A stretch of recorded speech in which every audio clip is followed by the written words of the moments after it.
Some stories don't just entertain us, they bring us together. And no story does more than this one. This is Chronicles. Hello everyone, this is Will, the DM. I just want to say thank you for giving the show a listen, and if you enjoyed the show, be sure to subscribe or follow on the podcasting platform of your choice. And if you have any feedback for the show or just want to send me and the crew a comment or question, you can always come by on Twitter, which is at GodTierGames, or send an email to omeschronicles@gmail.com. The links will be in the descriptions of your podcasting app. And I think that's all. All right, let's get back to the show.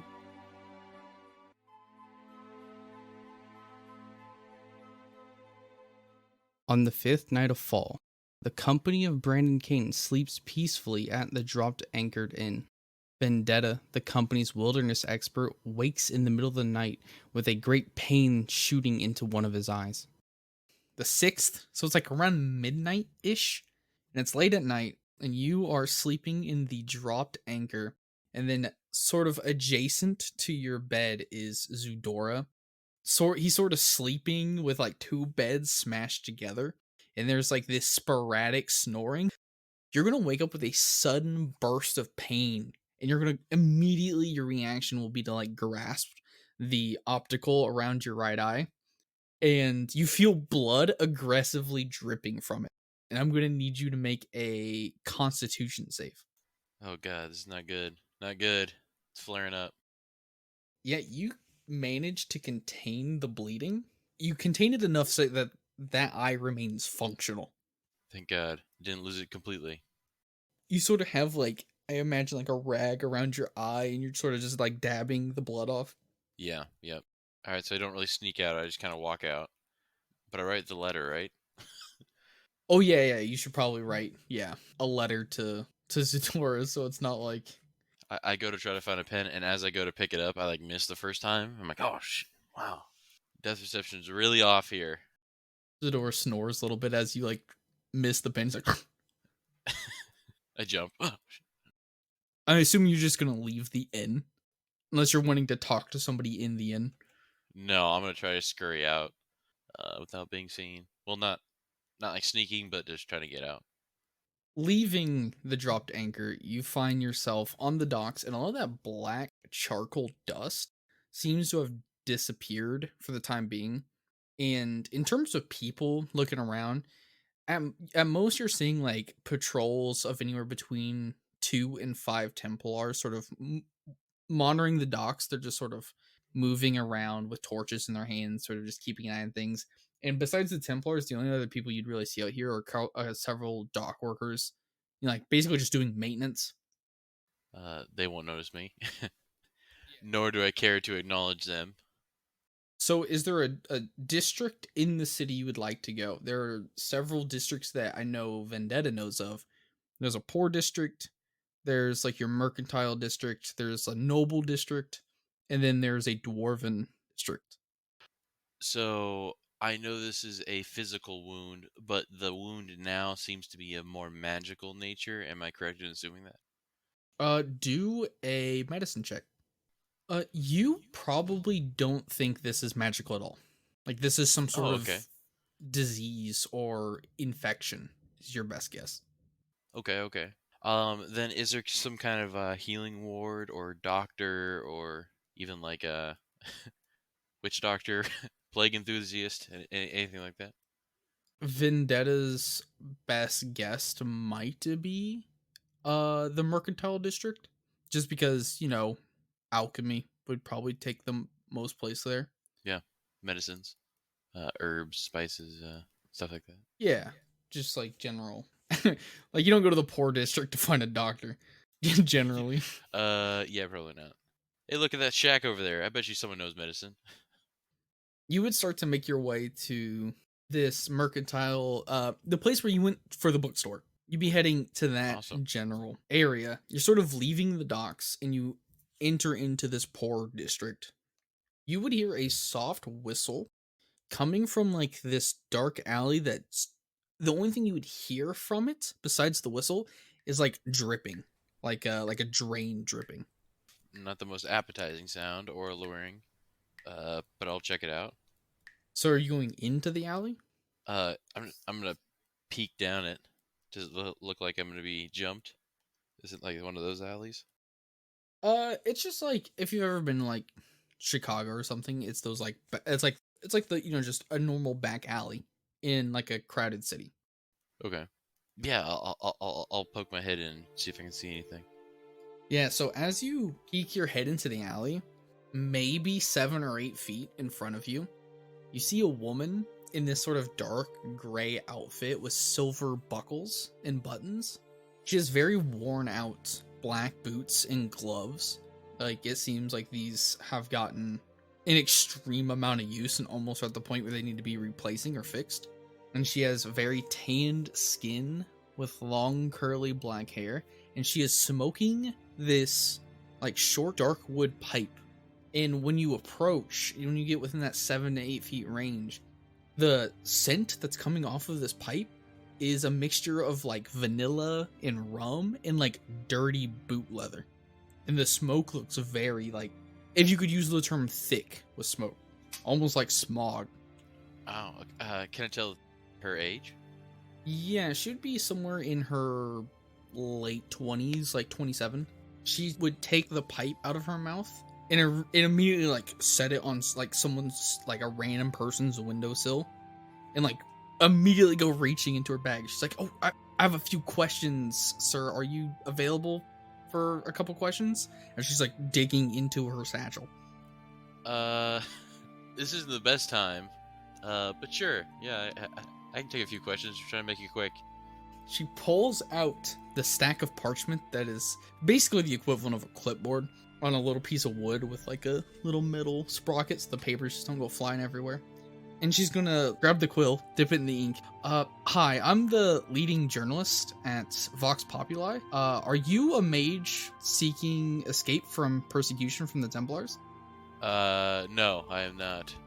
Are you a mage sympathizer? Not usually. Not usually. Just into her notes. Have you heard anything about the mysterious disappearances where the bodies are found with no blood and the organs are missing? No, I haven't. I haven't heard about that case here in the city, because I heard about this case about down south. Big chupacabra problem down there. She writes, down south chupacabra. Sounds out chupacabra, not really knowing how to spell it. Spells it perfectly.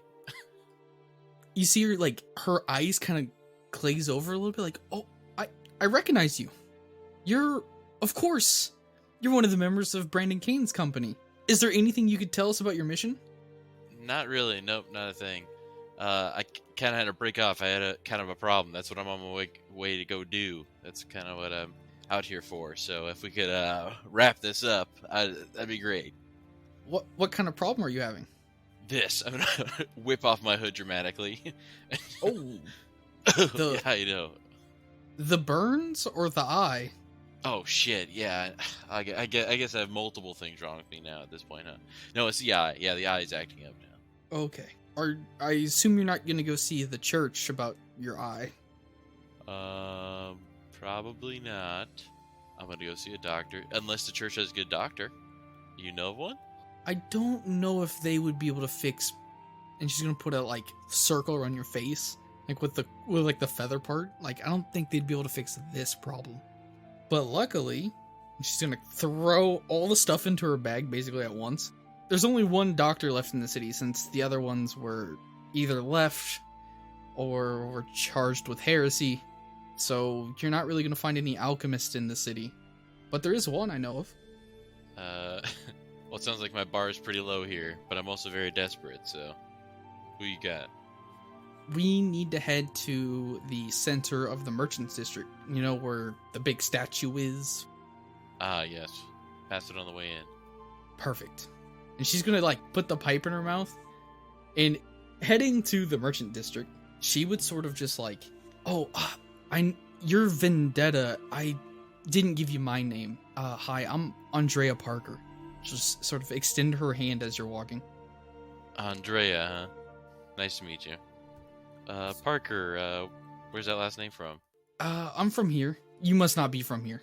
Definitely not. My family's lived in the city for several generations, but this is my husband's last name, obviously, so. I guess I'll follow you. Heading into the center merchant district, you're going to see a group of Templars sort of patrolling and performing like random searches on people's houses. And Andrea will point this out to you, like point out one of the houses that's being forcefully searched. I guess you guys don't know much about the city since you just arrived, you and your company. Many people forget that a couple years ago we had several devils running loose in the city. Devils, huh? Some of the mages got into some unsupervised in their training and caused some pretty big chaos in the city. The poorer districts didn't look that poor before. I've seen poorer. She's gonna say, all right, we gotta get over to the barber shop, and she's gonna point past. So it's like you guys have to cut across the street, sneak behind some stalls, and then cut across another street to get to the barber shop. So looking around both sides of the street, you guys are going to be able to cross the streets without being seen, and you're going to come up to this barbershop door, and to the right of the barbershop is the bookstore that you went to. Awesome. Behind you, you can see the statue, and the statue has like a giant pool around it of water, and you can see light bouncing off of the pool, like as Templars move by with torches and lanterns. And Andrea will look over at Vendetta, and she'll be like, hey, can you pick this lock? I don't seem to have my keys. Yes, I believe so. Yeah, so you perfectly pick this lock. Super easy. You and Andrea will sneak in and close the barbershop door behind you and sort of, relock the door. Inside the barbershop, there are several wooden chairs sort of lined up, in a row across from a mirror and several workstations, obvious things like combs, scissors, knives, straight razors. And the floor is made out of this white quartzite with several brown and crimson red streaks like lightning shooting through it. Near the back of the room, she'll sort of just like lead you to the back right. There's a door that looks like it leads, like, you ever go to a hotel and there's those doors that lead to another hotel room where it's like the two doors? Yeah. It looks like one of those. But after she opens this wooden door, you enter into this small room that maybe only 3 people could stand in. That's sort of like a connecting room of the bookshop and the barber shop. And Andrea's going to lift this front panel in front of like one of the small walls. When she lifts it, she's going to pull a cord, and you're going to see this entire wall push back and go into the barbershop wall. And immediately ahead, you will see several lanterns illuminating a small room with a bed on it, a stained table, and then tools of all types hanging from hooks on the walls. In the corner, on this wooden rocking chair, there's a dwarf with a book just covering his face, and he's just out. And she'll sort of gesture for you to enter. Alright, yeah, I'll enter cautiously though, looking at a lot of the hooks and the bed, having flashbacks of me in a one night stand. No, I'm just kidding. Alright, I come in cautiously. Yeah, you enter the room, and like Zudora, this dwarf is just knocked. Just completely asleep. Just a book crammed on his face. And if you were to look at the book, it seems he's reading some type of medical surgery book. Do we shake him? Yeah, his name is Orgus, so I'd be careful. Trust me, I know how to woo a dwarf. I'll go over to him like, Orgus, wake up, big guy, and like tickle his beard. Come on, up and at him. When you tickle his beard, he just sort of like does that thing, when people are like half asleep, they're just sort of pushing you away. He's just like, no. Come on. It's almost time for school. It's a big day. Come on, little guy. You see his eyes open wide when you say little guy. It's like, I mean, man of normal stature. Time to get up. The mood in the room changes. No. I crouch.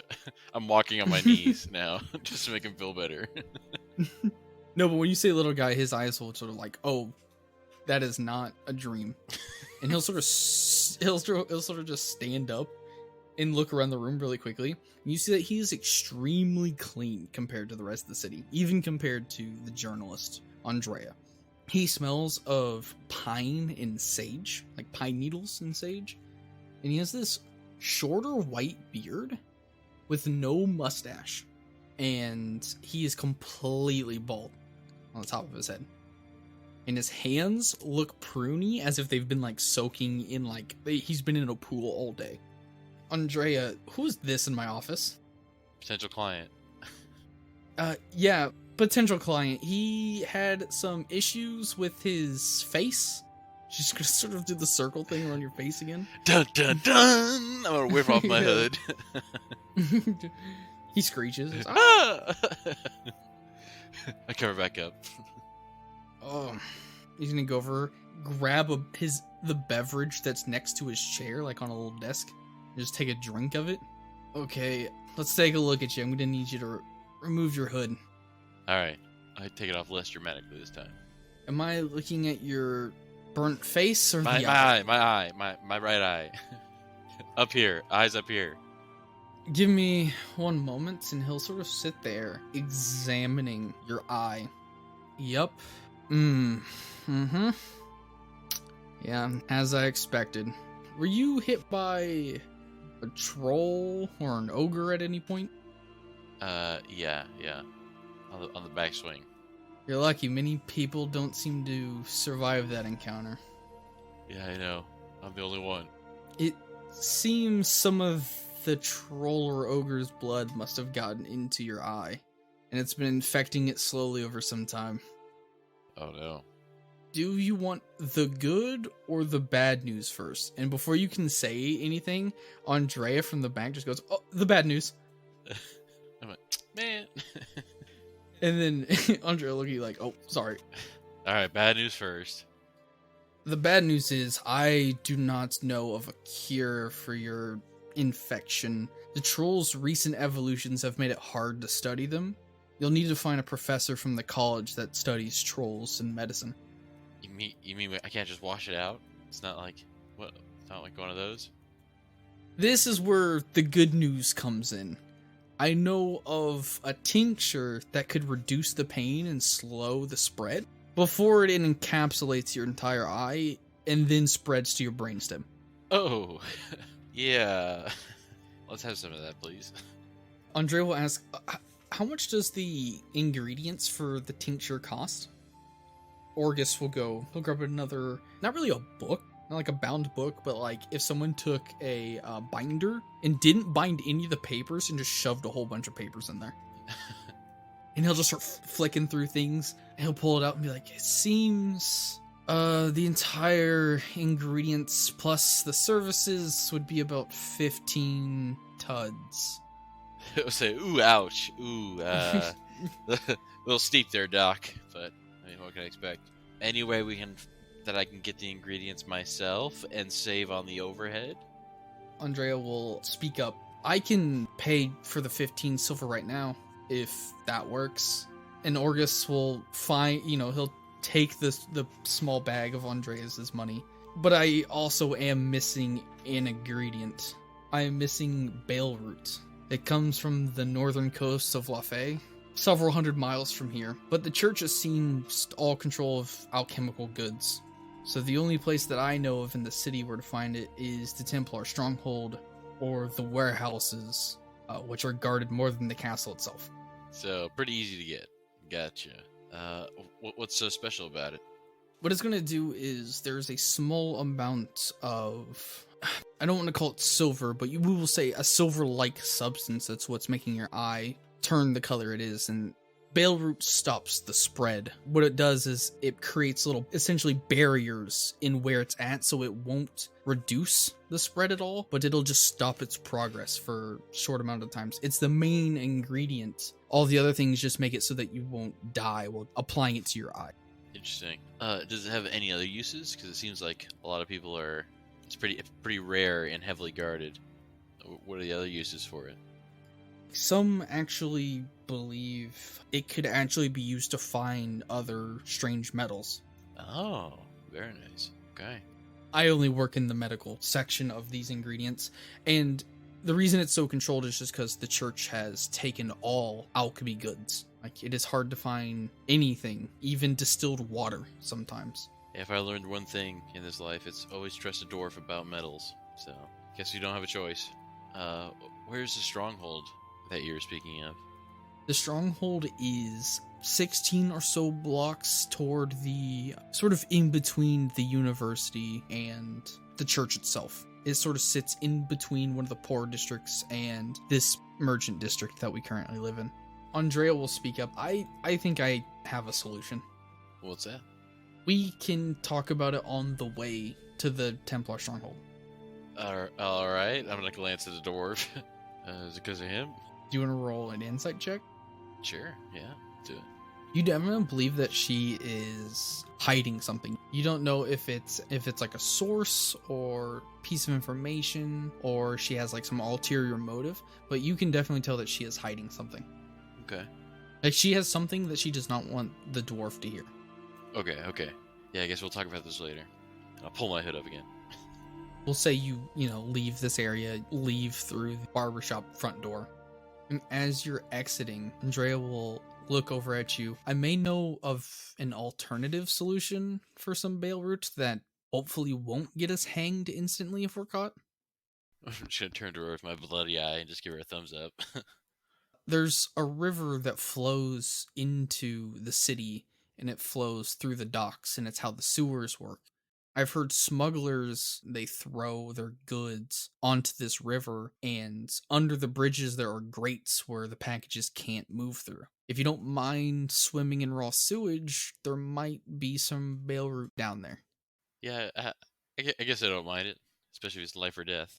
Exiting the barber shop, there are only a couple hours until sunlight. It's probably around 2 a.m. at this point, so you really only have like 4 to 5 to 6 hours until the sun comes up, and you can only access that part of the back of the barbershop at night, because obviously that'd be suspicious as fuck. Just like walk into the barbershop, never come out.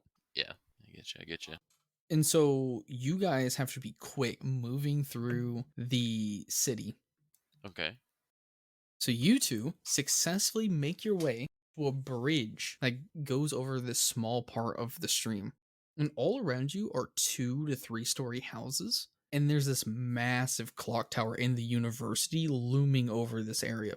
And in front of many of the houses, you see dogs in front of them. And you see more Templar patrols in this area and in bigger numbers.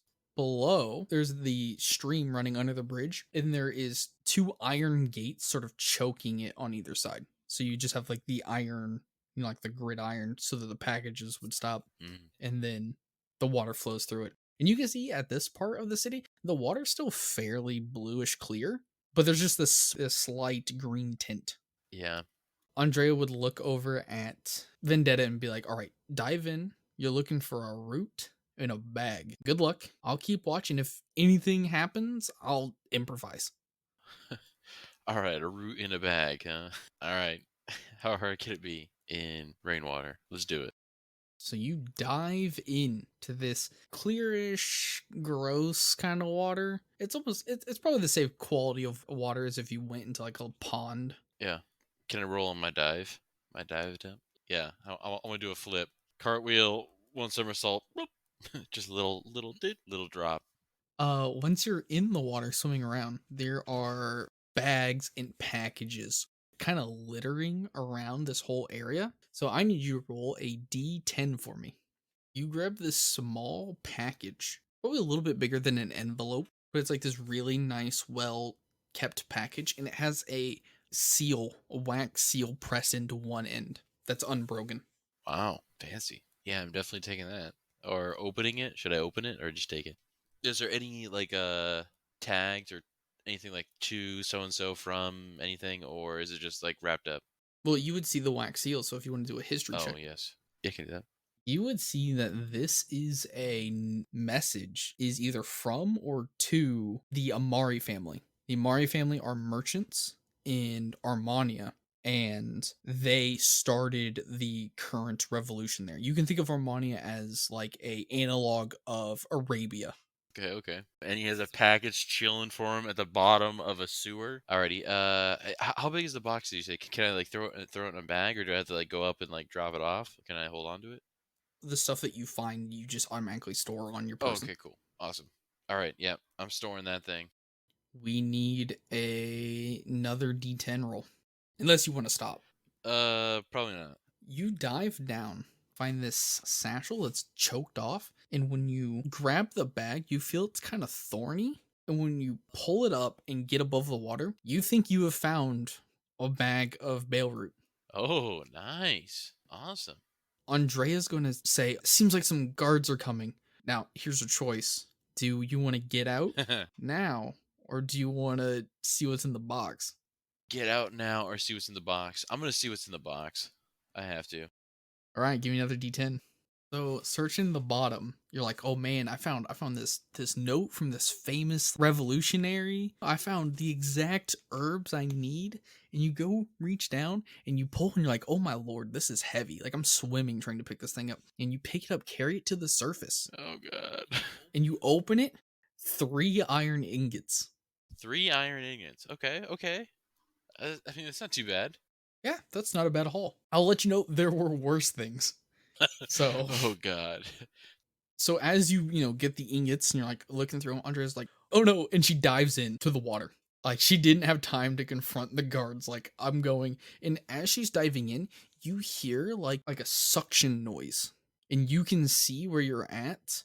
The one of the gates starts to open, and the packages get pushed to the outer edges, so they're still on the other side of the gates, and you are being sucked in by the sewer valves. So I'm gonna need a dex saving throw from you Yeah. and from Andrea. I don't know if Vendetta would have enough strength to keep back this current, but what you can't swim out of, you're not like thrashing around. Like you have control of where you're going. Awesome. You wash down the sewer, and as it starts to slow down, you and Andrea sort of tumble off, and you're in this like dark, damp sewer. And you tumble and you roll over onto the stone platform where waste is just like passing by you now. Ah, this is what I expected. I'm gonna pull my hood over my face. There is just 2 wooden doors behind you and a wooden door to your left, and you're just both of you are just nauseous on this stone platform. Uh, we're trying to catch our breath, and then the breath is just horrible because the smell is just so bad. So it's like, oh, just bad both ways. I'm gonna get up, and I'm going to open the door that's alone. Because you said there's two behind us and one in front, right? Yes. Try to peek open the one in front of us. Not fully open it, but see if I can see inside. So you peek into this room, this double set of double doors, like you crack it open just enough. Inside, you see 2 sets of pews facing this horrific monument that looks like vines. And at the tips of all the vines look like a bunch of mouths. On all of the pews in the room, there looks to be some sort of cultist group. About 5 or 6 of them in the room. Oh wow.